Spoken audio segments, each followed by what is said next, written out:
Hi friends. There's a lot of vicious rumours going about at the moment that I've changed my format to standing because I want to show off my cool jean jacket. Also that I've changed it to standing because there's laundry behind the camera that I can't be bothered to put away, and my chair isn't where it usually is. These are slander. I have other reasons. Today I want to talk about trans imposter syndrome. Transposter syndrome. Let's go with that. We're doing this in my deepest possible voice because all of my other ranges are completely gone right now. That was me trying to talk a bit higher. It's totally fucked. Go to protests. Take throat sweets with you when you go to protests. Transposter syndrome. It is, I think, a super common thing that most of us get, especially in the early days, because there's a lot of talking about how trans people feel in cis spaces, because that's what cis people care about. Scary trans people in their bathrooms and sports, because I love pissing and playing football. But what I really want to talk about is the feeling we get trying to fit in other trans spaces. Like, when you start transitioning, it can be quite difficult because you want to have people around you who understand you, and being trans is something that it's really hard to understand academically. I have queer friends who are lovely, who are kind and supportive and caring and cisgender, and I can't articulate adequately the trans experience to them. And I don't believe that they fully understand it, which is a shame. But also, there are some things that just you do have to experience by living, and the experience of changing your entire core gender it's kind of unique. So you want to be around other queer people, not queer people, you want to be around other trans people, but you think to yourself, I am a baby tran. I probably look quite a bit like my assigned gender at birth. Maybe you've done something incredibly stupid, like cut all of your beautiful long hair off 5 minutes before realizing that you're trans. And you go into these spaces, well, you don't go into these spaces, you find out about these spaces, you find out about your local queer film club or book club or social group or Magic the Gathering contest. And you think, I want to go there as a trans person.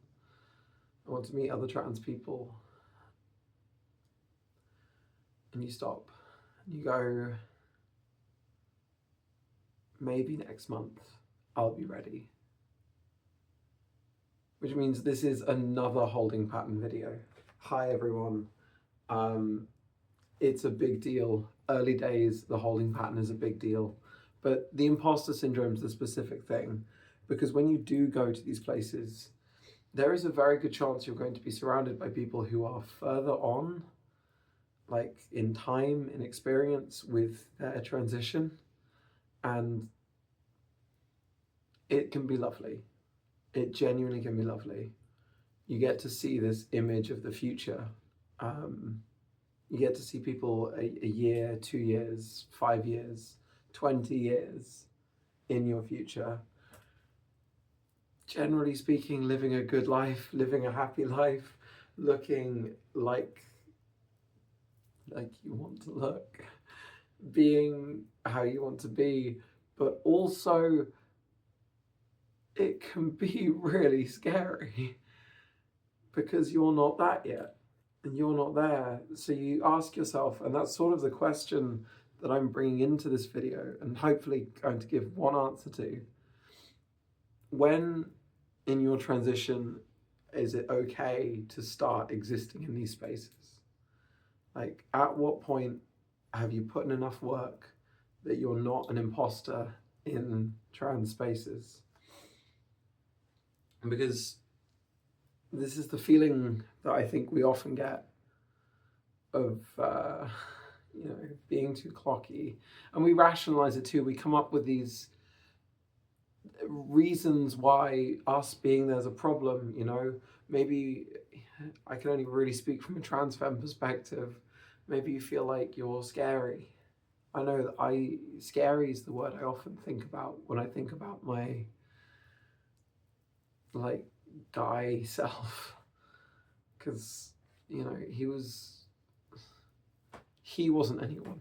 She was big and kind of had a sort of scowly face because she wasn't very happy because she was trying to be a man.